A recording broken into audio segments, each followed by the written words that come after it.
Com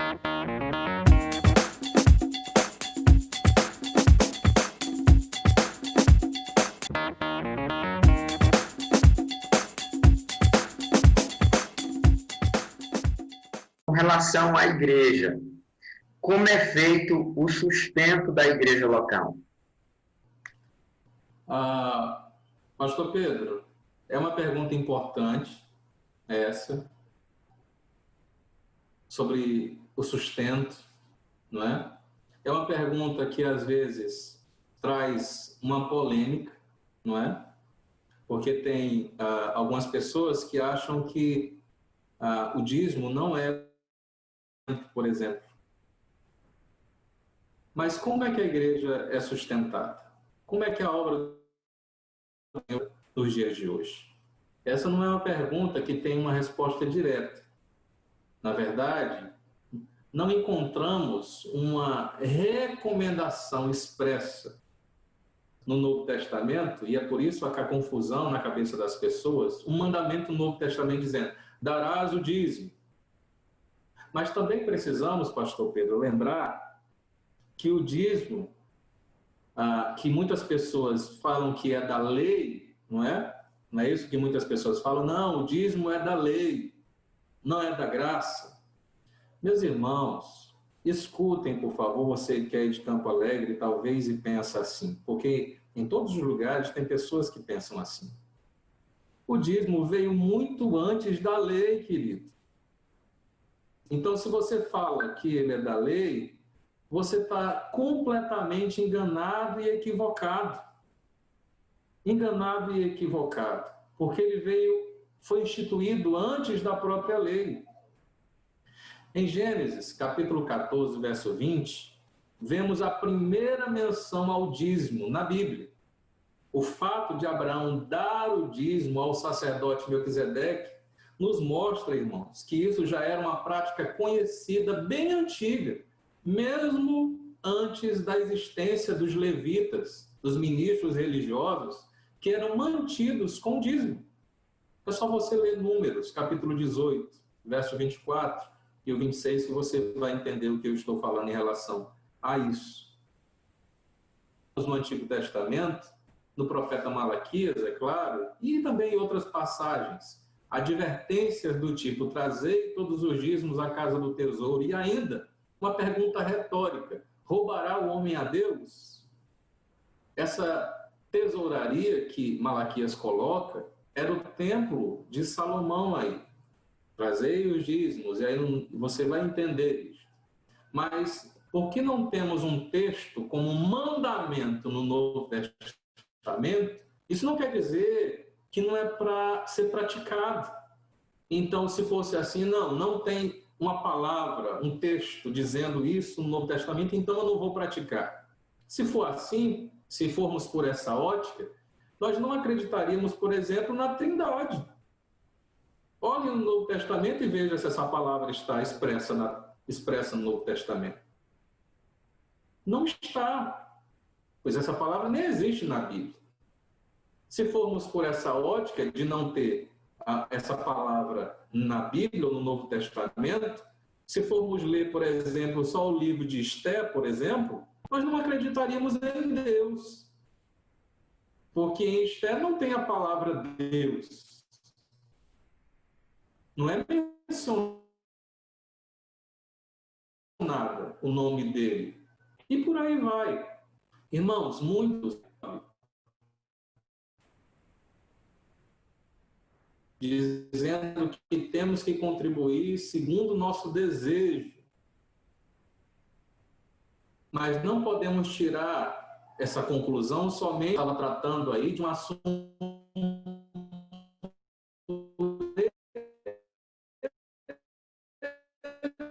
específico. Paulo estava levantando, irmãos, uma oferta, que quem contribuiu mais foram os irmãos mais pobres da Macedônia. É importante ressaltar que quando se trata de uma oferta, é assim mesmo.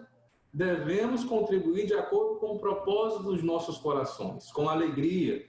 E esse não é o caso do dízimo. E aí as pessoas falam, pastor, mas nem Jesus ensinou sobre o dízimo. Eu quero falar que quem pensa assim está equivocado também. Porque em Mateus capítulo 23, verso 23, Jesus fala sobre o dízimo. E estão equivocados aqueles que acham que Cristo não ensinou sobre isso.